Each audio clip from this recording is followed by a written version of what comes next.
Hi hello friends, welcome back to my channel. ಎಲ್ಲರೂ ಹೇಗಿದ್ದೀರಾ? Super ಆಗಿದ್ದೀರಾ ಅಂತ ತಿಳ್ಕೊತೀನಿ. ನಾನು ಕೂಡ ಸೂಪರ್ ಆಗಿದ್ದೀನಿ. ಗೃಹಲಕ್ಷ್ಮಿ ಯೋಜನೆಯ ಹೊಸ ಅಪ್ಡೇಟ್ಗೆ ನಿಮ್ಮೆಲ್ರಿಗೂ ಕೂಡ ಸ್ವಾಗತ ಅಂತ ಹೇಳೋದಕ್ಕೆ ಇಷ್ಟಪಡ್ತೀನಿ.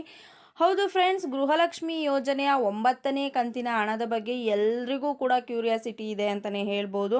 ಸೊ ಆ ಒಂದು ಹಣ ಇದೇ ತಿಂಗಳು ಬಿಡುಗಡೆ ಆಗಿದೆಯಾ? ಸೊ ಯಾವಾಗ ಬಿಡುಗಡೆ ಆಗುತ್ತೆ? ಕೆಲವೊಬ್ಬರು ಬಿಡುಗಡೆ ಆಗಿದೆ, ನಮ್ಮ ಖಾತೆಗೆ ಬಂದಿದೆ, ಹಾಗೆ ಹೀಗೆ ಅಂತ ಮೆಸೇಜಸ್ನ ಮಾಡ್ತಿರ್ತಾರೆ. ಕೆಲವೊಂದು ಚಾನಲ್ಗಳಲ್ಲೂ ಕೂಡ ನಾನು ವಿಸಿಟ್ ಮಾಡಿದ್ದೀನಿ ಕಮೆಂಟ್ ಸೆಕ್ಷನನ್ನು. ಅಂತ ಅಂದರೆ 8ನೇ ಕಂತಿನ ಹಣ ಬಂದಿದ್ದರೆ ಸೊ ಅದು ನಮಗೆ 9ನೇ ಕಂತಿನ ಹಣ ಬಂದಿದೆ ಅಂತ ಅವರು ಮೆಸೇಜಸ್ನ ಮಾಡ್ತಿದ್ದಾರೆ. ಸೊ ಮಿಸ್ ಮಾಡಿಕೊಂಡು ಆ ರೀತಿ ಹೇಳ್ತಿದ್ದಾರೆ. ನೀವು ನಿಮ್ಮ ಒಂದು ಸ್ಟೇಟಸನ್ನು DBT ಏನು ಕರ್ನಾಟಕದವರು ಒಂದು ಸ್ಟೇಟಸ್ ಚೆಕ್ ಮಾಡ್ಕೊಳ್ಳೋದಕ್ಕೆ ಒಂದು ಅಪ್ಲಿಕೇಶನನ್ನು ಬಿಟ್ಟಿದ್ದಾರೆ, DBT ಸ್ಟೇಟಸ್ ಅಪ್ಲಿಕೇಶನನ್ನು. ಅಲ್ಲಿ ಚೆಕ್ ಮಾಡಿಕೊಂಡ್ರೆ ನಿಮಗೆ ಗೊತ್ತಾಗುತ್ತೆ ಸೊ ಎಷ್ಟು ಕಂತಿನ ಹಣ ಬಂದಿದೆ, ಏನು ಎತ್ತ ಅಂತ. ಸೊ ಹಾಗಾಗಿ ಇದ್ರ ಬಗ್ಗೆ ಇವಾಗ ಲಕ್ಷ್ಮೀ ಹೆಬ್ಬಾಳ್ಕರ್ ಅವರು 9ನೇ ಕಂತಿನ ಹಣದ ಬಗ್ಗೆ ಒಂದು ಭರ್ಜರಿ ಆದಂತಹ ಒಂದು ಗುಡ್ ನ್ಯೂಸನ್ನು ನೀಡಿದ್ದಾರೆ. ಸೊ ಹಾಗಿದ್ರೆ ಆ ಒಂದು ಗುಡ್ ನ್ಯೂಸ್ ಯಾವುದು ಅನ್ನೋದನ್ನು ಕಂಪ್ಲೀಟಾಗಿ ತಿಳಿಸ್ಕೊಡ್ತೀನಿ. ವಿಡಿಯೋನ ಎಲ್ಲೂ ಕೂಡ ಸ್ಕಿಪ್ ಮಾಡೋದಕ್ಕೆ ಹೋಗಬೇಡಿ. ಜೊತೆಗೆ ಆದಷ್ಟು ಈ ಒಂದು ಮಾಹಿತಿಯನ್ನು ಶೇರ್ ಮಾಡಿ. ಬನ್ನಿ ಫ್ರೆಂಡ್ಸ್, ವಿಡಿಯೋನ ಸ್ಟಾರ್ಟ್ ಮಾಡೋಣ. ಸ್ಟಾರ್ಟ್ ಮಾಡೋದಕ್ಕಿಂತ ಮುಂಚೆ ನೀವೇನಾದರೂ ಹೊಸದಾಗಿ ನಮ್ಮ ಚಾನಲ್ನ ನೋಡ್ತಾ ಇದ್ದರೆ ಸೊ ಪ್ಲೀಸ್ ಬೇಗ ಸಬ್ಸ್ಕ್ರೈಬ್ ಮಾಡ್ಕೊಳ್ಳಿ. ಜೊತೆಗೆ ಪಕ್ಕದಲ್ಲಿ ಕಾಣ್ತಿರುವಂಥ ಒಂದು ಬೆಲ್ಲೈಕನ್ನ ಕ್ಲಿಕ್ ಮಾಡಿ. ದೆನ್ ಆಲ್ ಅನ್ನೋ ಆಪ್ಷನ್ ಮೇಲೆ ಕ್ಲಿಕ್ ಮಾಡಿದ್ರೆ ನಾನು ಹಾಕೋ ಪ್ರತಿಯೊಂದು ಹೊಸ ವಿಡಿಯೋದು ನೋಟಿಫಿಕೇಷನ್ ಎಲ್ರಿಗಿಂತ ಮೊದಲು ನಿಮಗೆ ರೀಚ್ ಆಗುತ್ತೆ. ಸೊ ಎಲ್ರಿಗಿಂತ ಮೊದಲು ವಿಡಿಯೋ ನೀವೇ ನೋಡ್ಬೋದು. ಒಂದು ವೇಳೆ ಫೇಸ್ಬುಕ್ ಪೇಜಲ್ಲಿ ವಿಸಿಟ್ ಮಾಡ್ತಾ ಇದ್ದರೆ ಸೊ ಅಲ್ಲೂ ಕೂಡ ಲೈಕ್ ಮಾಡಿ, ಕಮೆಂಟ್ ಮಾಡಿ, ಶೇರ್ ಮಾಡಿ, ಜೊತೆಗೆ ಸಪೋರ್ಟ್ ಮಾಡಿ ಅಂತ ಹೇಳೋದಕ್ಕೆ ಇಷ್ಟಪಡ್ತೀನಿ. ಎಸ್ ಫ್ರೆಂಡ್ಸ್, 9ನೇ ಕಂತಿನ ಹಣದ ಬಗ್ಗೆ ಇದೀಗ ತಾನೇ ಬಂದಿರುವಂತಹ ಲೇಟೆಸ್ಟ್ ಅಪ್ಡೇಟೆಡ್ ನ್ಯೂಸ್ ಏನಪ್ಪ, ಅದು ಖುದ್ದಾಗಿ ಲಕ್ಷ್ಮೀ ಹೆಬ್ಬಾಳ್ಕರ್ ಮೇಡಮ್ ಅವರೇ ನೀಡಿರುವಂತಹ ಒಂದು ಅಪ್ಡೇಟ್ ಏನು ಅಂತ ತಿಳಿಸ್ಕೊಡ್ತೀನಿ. ಅದಕ್ಕಿಂತ ಮುಂಚೆ ಇವಾಗ ಕಾಂಗ್ರೆಸ್ ಸರ್ಕಾರದವರು ಏನು ತಿಳಿಸ್ಕೊಡ್ತಿದ್ದಾರೆ ಅಂತ ಅಂದರೆ, ಲೋಕಸಭಾ ಚುನಾವಣೆ ಇರೋದ್ರಿಂದ ಇವಾಗ ಆಲ್ರೆಡಿ ಗೃಹಲಕ್ಷ್ಮಿ ಯೋಜನೆಯ ಕಡೆಯಿಂದ 2,000 ರೂಪಾಯಿ ಹಣವನ್ನು ಕೊಡ್ತಾ ಇದ್ದಾರೆ. ಇದ್ರ ಜೊತೆಗೆ ಕೇಂದ್ರ ಸರ್ಕಾರದಲ್ಲಿ ಒಂದು ವೇಳೆ ಏನಾದರೂ ಕಾಂಗ್ರೆಸ್ ಸರ್ಕಾರ ಅಲ್ಲೂ ಕೂಡ ಆಡಳಿತಕ್ಕೆ ಬಂತು ಅಂತ ಅಂದರೆ ನಿಮಗೆ ಒಂದು ಮಹಿಳೆಗೆ ಅಂತ ಅಂದರೆ ಗೃಹಲಕ್ಷ್ಮಿ ಯೋಜನೆಯ ಫಲಾನುಭವಿ ಏನಿದ್ದಾರೆ, ಮನೆ ಒಡತಿ ಏನಿದ್ದಾರೆ, ಸೊ ಅವ್ರಿಗೆ ವರ್ಷಕ್ಕೆ 1 ಲಕ್ಷ ಹಣವನ್ನು ಕೊಡ್ತೀವಿ. ಅಲ್ಲಿಗೆ ಗೃಹಲಕ್ಷ್ಮಿ ಯೋಜನೆಯ ಹಣದ ಜೊತೆಗೆ ಮಹಾಲಕ್ಷ್ಮಿ ಯೋಜನೆಯ ಹಣವನ್ನು ಕೂಡ ಆ್ಯಡ್ ಮಾಡಿ ತಿಂಗಳಿಗೆ 10,500 ರೂಪಾಯಿ ಕೊಡ್ತೀವಿ ಅಂತ ಹೇಳಿದರು. ಸೊ ಇದ್ರ ಬಗ್ಗೆ ನಾನು ಲಾಸ್ಟ್ ವಿಡಿಯೋದಲ್ಲಿ ತಿಳಿಸ್ಕೊಟ್ಟಿದ್ದೀನಿ ಕಂಪ್ಲೀಟ್ ಮಾಹಿತಿಯನ್ನು.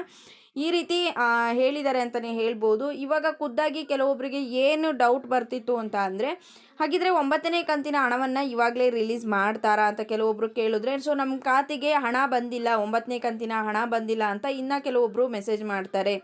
ಸೊ ಬಟ್ ಇಲ್ಲಿ ಎಲ್ಲ ವಿಡಿಯೋಗಳಲ್ಲೂ ನಾವು ಹೇಳೋ ರೀತಿ ಇವಾಗ 9ನೇ ಕಂತಿನ ಹಣ ಇನ್ನೂ ಕೂಡ ರಿಲೀಸ್ ಆಗಿಲ್ಲ. ಸೊ ಯಾರಿಗೂ ಕೂಡ ಈ ಒಂದು 9ನೇ ಕಂತಿನ ಹಣ ಬಂದಿಲ್ಲ.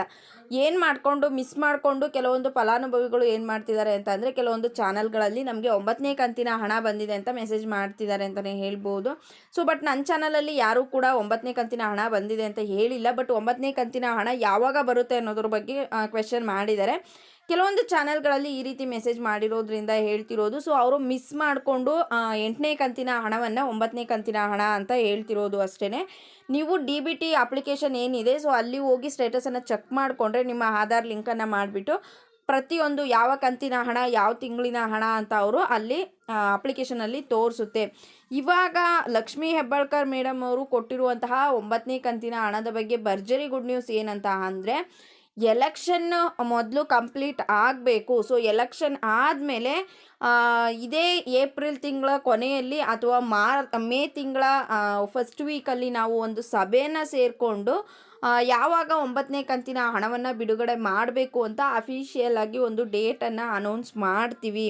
ಸೊ ಅನೌನ್ಸ್ ಮಾಡೋವರೆಗೂ ಕೂಡ ನೀವು ವೆಯ್ಟ್ ಮಾಡಬೇಕಾಗುತ್ತೆ. ಇವಾಗ ಎಲ್ರಿಗೂ ಕೂಡ ಕ್ಯೂರಿಯಾಸಿಟಿ ಇದ್ದೇ ಇರುತ್ತೆ. ಇವಾಗ ಆಲ್ರೆಡಿ 8ನೇ ಕಂತಿನ ಹಣವನ್ನು ಪಡೆದುಕೊಂಡಿರೋರಿಗೆ ತುಂಬ ಖುಷಿ ಇರುತ್ತೆ. ಸೊ ಹಾಗಾಗಿ ಅವರು 9ನೇ ಕಂತಿನ ಹಣದ ಬಗ್ಗೆ ವಿಚಾರಣೆ ಮಾಡೇ ಮಾಡ್ತಾರೆ. ಹಾಗಾಗಿ ಲಕ್ಷ್ಮೀ ಹೆಬ್ಬಾಳ್ಕರ್ ಅವರು ಹೇಳಿರೋದೇನಂತ ಅಂದರೆ, ನೀವು ವೆಯ್ಟ್ ಮಾಡಬೇಕಾಗುತ್ತೆ. ಮೊದಲನೇ ಹಂತದ ಎಲೆಕ್ಷನ್ ಮುಗಿದ ಮೇಲೆ ನಾವು ಸಭೆಯನ್ನು ಸೇರಿ ಒಂದು ಡೇಟನ್ನು ಫಿಕ್ಸ್ ಮಾಡಿ ಅನೌನ್ಸ್ ಮಾಡ್ತೀವಿ. ಸೊ ಆದಷ್ಟು ಬೇಗ ಅಂತ ಅಂದರೆ ಆದಷ್ಟು ವೇಗವಾಗಿ ಈ ಒಂದು 9ನೇ ಕಂತಿನ ಹಣವನ್ನು ಕೂಡ ಬಿಡುಗಡೆ ಮಾಡ್ತೀವಿ ಅಂತ ಹೇಳಿದ್ದಾರೆ. ಇವಾಗ ಆಲ್ರೆಡಿ 8ನೇ ಕಂತಿನ ಹಣ 70 to 80% ಫಲಾನುಭವಿಗಳಿಗೆ ರೀಚ್ ಮಾಡಿದ್ದಾರೆ. ಆಲ್ಮೋಸ್ಟ್ ಲಾಸ್ಟ್ ವೀಕಿಂದನೂ ಕೂಡ ಪ್ರೋಸೆಸ್ಸನ್ನು ಸ್ಪೀಡಪ್ ಮಾಡಿಬಿಟ್ಟು ಅತಿ ಹೆಚ್ಚು ವೇಗವಾಗಿ ಅವರು ಹಣವನ್ನು ಬಿಡುಗಡೆ ಮಾಡಿದ್ದೀವಿ ಅಂತಲೂ ಕೂಡ ತಿಳಿಸಿದ್ದಾರೆ. ಹಲವಾರು ಫಲಾನುಭವಿಗಳು ಕೂಡ ಹಣವನ್ನು ಪಡೆದುಕೊಂಡಿದ್ದಾರೆ. ಸೊ 9ನೇ ಕಂತಿನ ಹಣದ ಬಗ್ಗೆ ಕ್ಯೂರಿಯಾಸಿಟಿ ಇರೋರಿಗೆ ಹೇಳ್ತಿರುವಂಥದ್ದು, ಹಣ ಇನ್ನೂ ಬಿಡುಗಡೆ ಆಗಿಲ್ಲ. ಸೊ ಹಾಗಾಗಿ ವೆಯ್ಟ್ ಮಾಡಿ. ವಿಡಿಯೋ ಇಷ್ಟ ಆಗಿದರೆ ಲೈಕ್ ಮಾಡಿ.